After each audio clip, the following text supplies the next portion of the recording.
Pernah nggak sih kamu ngerasa kayak, aduh boncos banget bulan ini, cuman gara-gara jadwal imunisasi anak atau bahkan vaksinasi kita sendiri sebagai orang dewasa? Maksudku, kita datang ke klinik, ngantre disuntik, anak nangis, terus pas keluar dompet langsung tipis. Dan yang paling aneh, kita bayar mahal untuk sesuatu yang hasilnya nggak kelihatan saat itu juga. Kita pulang tetap sehat, nggak ada bedanya sama pas datang. Rasanya kayak beli angin, nggak sih? Hahaha, analogi yang menarik. Beli angin. Memang sih, kalau dipikir-pikir dari sudut pandang konsumen biasa, imunisasi itu produk yang unik. Kita keluar uang justru saat kita sehat, supaya kita tetap sehat. Beda banget sama kalau kita beli obat pas lagi sakit gigi, kan? Itu rasanya worth it, karena sakitnya langsung hilang. Tapi kalau vaksin, kamu bayar supaya nggak terjadi apa-apa. Ini yang sering bikin orang mikir, ini sebenarnya untung atau rugi sih? Nah, itu dia. Kadang ada pikiran nakal muncul, gimana kalau sebenarnya aku nggak vaksin pun aku bakal tetap sehat? Jadinya uang jutaan itu rasanya kayak hangus begitu aja. Apa benar hitung-hitungan ekonominya sesepele itu? Kalau kita pakai matematika warung, mungkin kelihatan rugi. Keluar uang, barang nggak ada wujudnya. Tapi coba kita bedah pakai matematika risiko. Pernah dengar istilah opportunity cost atau biaya peluang?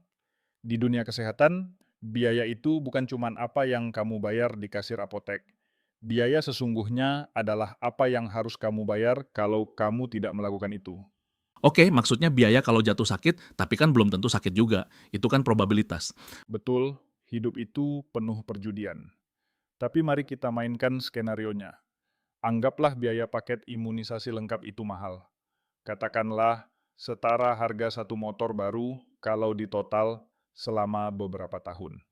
Kedengarannya berat. Tapi coba bandingkan dengan biaya perawatan intensif di ICU untuk penyakit yang sebenarnya bisa dicegah, kayak difteri atau pneumonia berat. Satu malam di ICU bisa menghabiskan biaya yang sama dengan jatah vaksin seumur hidup. Itu baru biaya rumah sakit, belum hitung biaya waktu yang hilang. Waktu yang hilang, maksudnya cuti kerja atau orang tua yang harus nungguin anak di RS. Tepat sekali. Bayangkan kamu harus absen kerja 2 minggu, produktivitas hancur, stres mental, belum lagi kalau ada komplikasi jangka panjang. Jadi, kalau kamu ditanya untung atau rugi, imunisasi itu sebenarnya bentuk asuransi paling primitif, tapi paling canggih. Kamu bayar premi di depan, berupa biaya vaksin dan sedikit demam, untuk mencegah kebangkrutan finansial dan emosional di masa depan.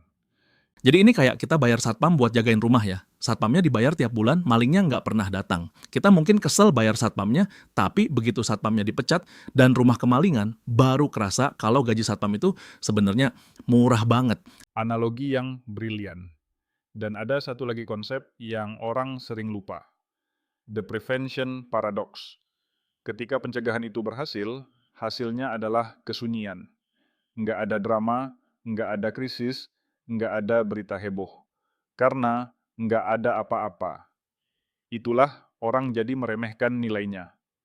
Kita sering lupa bersyukur untuk musibah yang tidak terjadi. Padahal tidak terjadi apa-apa, itu adalah keuntungan terbesar. Wah, dalam juga ya. Kita membayar untuk sebuah kesunyian dari penyakit. Tapi gini, aku mau tantang sedikit argumenmu. Ada loh orang yang bilang, ah tetanggaku anaknya nggak imunisasi apa-apa, sehat-sehat aja tuh sampai gede, badannya kayak banteng. Itu gimana ngejelasinnya? Apakah mereka ini bukti kalau imunisasi itu cuman akal-akalan bisnis farmasi? Klasik. Ini yang kita sebut survivorship bias atau bias penyintas. Cuma karena ada satu orang yang nyeberang jalan tol dengan mata tertutup dan selamat sampai seberang. Bukan berarti nyeberang jalan tol sambil merem itu ide yang bagus atau aman. Orang yang selamat tanpa vaksin itu sebenarnya sedang nebeng keselamatan dari orang-orang di sekitarnya yang sudah divaksin. Tunggu, maksudnya nebeng gimana? Ini masuk ke ranah ekonomi makro dan konsep herd immunity atau kekebalan kelompok. Bayangkan, virus itu seperti api dan manusia itu pohon. Kalau 90% pohon di hutan itu basah karena divaksin, api susah nyebar. Nah, pohon yang kering, nggak divaksin, ini selamat bukan karena dia kuat, tapi karena dia dikelilingi pohon-pohon basah yang menahan apinya. Jadi, orang yang nggak mau bayar biaya imunisasi tapi tetap sehat, sebenarnya dia adalah free rider atau penumpang gelap. Dia menikmati perlindungan yang dibayar oleh orang lain. Wah, ini perspektif yang agak menohok ya. Jadi kalau kita bicara untung rugi, orang yang nggak vaksin itu sebenarnya lagi mengambil keuntungan dari dompet orang lain yang sadar vaksin. Secara kasar, bisa dibilang begitu, tapi risikonya tetap ada di dia. Kalau tiba-tiba pagar hidup di sekelilingnya jebol, dia yang paling pertama kena dampak fatal. Dan di sini kita bicara soal biaya sosial.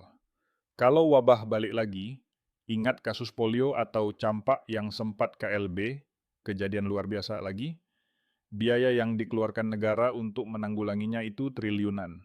Uang pajak kita semua tersedot ke sana.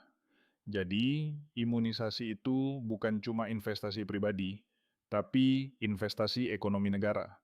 Negara yang warganya sakit-sakitan, ekonominya pasti loyo.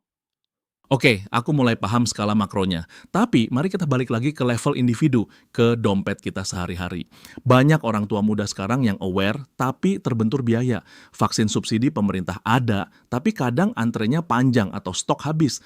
Lari ke swasta, harganya bikin jantungan. Di titik ini, apakah masih bisa dibilang untung kalau untuk bayar vaksin aja harus potong jatah belanja bulanan? Ini realitas yang sulit memang. Tapi coba kita ubah mindsetnya sedikit. Kita sering nggak ragu keluar uang buat gadget terbaru, langganan streaming, atau kopi kekinian yang kalau di total sebulan lumayan juga. Kenapa? Karena rewardnya instan. Kita senang saat itu juga. Sementara kesehatan itu investasi jangka panjang. Kalau harus potong belanja bulanan demi vaksin, anggaplah itu sebagai pengalihan alokasi dana dari kesenangan sesaat ke keamanan abadi. Keamanan abadi. Berat banget bahasanya. Tapi bener juga sih, kita sering lebih takut rugi beli barang palsu daripada rugi kesehatan. Betul. Dan ada satu aspek biaya lagi yang jarang dibahas. Biaya kualitas hidup. Anak yang sering sakit-sakitan karena daya tahan tubuhnya lemah, karena tidak diimunisasi, tumbuh kembangnya bisa terganggu. Stunting, gangguan kognitif, sering absen sekolah. Ini kerugian yang nggak bisa dinilai dengan uang saat ini, tapi 20 tahun lagi, itu menentukan apakah dia bisa bersaing di dunia kerja atau enggak. Jadi, vaksin 500.000 hari ini mungkin membeli peluang karir yang lebih baik di masa depan. Wow, jadi hubungannya sampai ke masa depan karir ya, nggak kepikiran sampai sana. Aku jadi teringat, kadang kita mikir vaksin itu mahal karena kita melihatnya sebagai pengeluaran hangus. Padahal kalau kita beli emas, kita mikirnya investasi. Padahal kesehatan itu aset yang lebih liquid daripada emas kan? Jauh lebih berharga. Kamu punya emas 1 ton, tapi paru-paru kamu rusak, emas itu nggak ada artinya. Kesehatan adalah fondasi dari semua keuntungan lain dalam hidup. Tanpa kesehatan, semua angka nol di rekening bank itu nggak ada angka satunya di depan. Tapi jujur ya, di era informasi sekarang tantangannya bukan cuma biaya finansial, ada biaya mental juga buat milih vaksin. Terlalu banyak informasi, hoax, konspirasi. Orang jadi ragu, jangan-jangan aku bayar mahal malah masukin racun ke badan. Itu gimana kita menghitung untung rugi di tengah kebingungan informasi ini?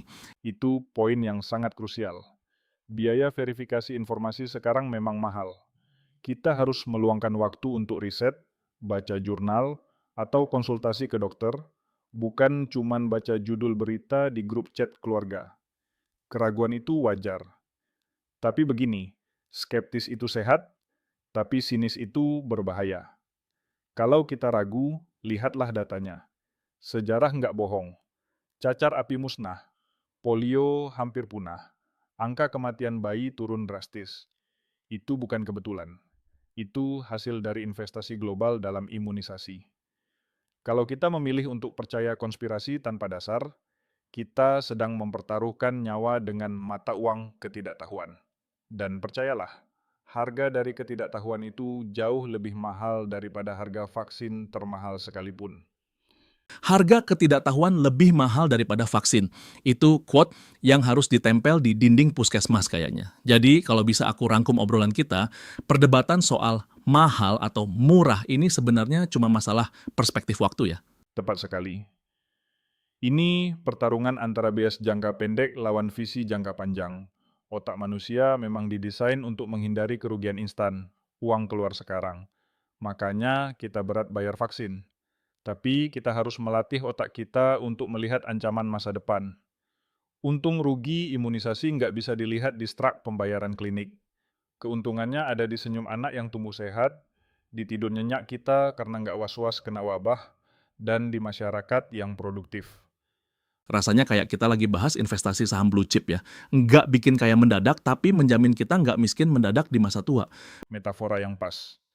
Imunisasi itu saham blue chip kehidupan. Dividennya dibayar dalam bentuk kesehatan harian yang sering kita anggap remeh. Oke, sebelum kita tutup, ada satu pertanyaan terakhir yang mungkin agak filosofis. Kalau suatu saat nanti teknologi makin canggih dan penyakit makin banyak, apakah biaya untuk tetap sehat ini bakal makin nggak terjangkau? Apakah nanti kesehatan cuma jadi milik orang kaya yang mampu langganan imunisasi? Itu ketakutan yang valid dan sudah jadi perdebatan etika global. Makanya, imunisasi nggak boleh cuma diserahkan ke mekanisme pasar murni. Harus ada peran negara dan solidaritas global. Kalau vaksin jadi barang mewah, kita semua rugi. Ingat konsep kebakaran hutan tadi? Orang kaya nggak bisa selamat sendirian di Benteng Gading kalau di luar pagarnya wabah merajalela. Virus nggak ngecek saldo bank sebelum menginfeksi. Jadi, memastikan imunisasi terjangkau dan merata itu bukan cuma soal amal, itu soal strategi pertahanan hidup spesies manusia. Benar juga, virus nggak pandang bulu. Jadi pada akhirnya, biaya imunisasi itu, entah dibayar pribadi atau subsidi negara, adalah harga yang harus kita bayar untuk peradaban yang stabil. Setuju. Jadi, kalau besok kamu harus bayar vaksin lagi dan ngerasa berat, coba tarik napas dan ingat, kamu nggak lagi buang duit. Kamu lagi beli tiket VIP untuk masa depan yang lebih aman. Dan menurutku, itu harga yang sangat pantas. Tiket VIP untuk masa depan. Oke, dompet boleh tipis sebentar, yang penting nyawa dan masa depan aman. Terima kasih banyak untuk pencerahannya hari ini. Obrolan ini benar-benar mengubah cara pandangku dari sekadar lihat angka di kwitansi, jadi lihat nilai di balik suntikan itu. Sama-sama, senang bisa berdiskusi. Ingat, sehat itu murah, sakit itu yang mahal. Sampai jumpa di diskusi berikutnya.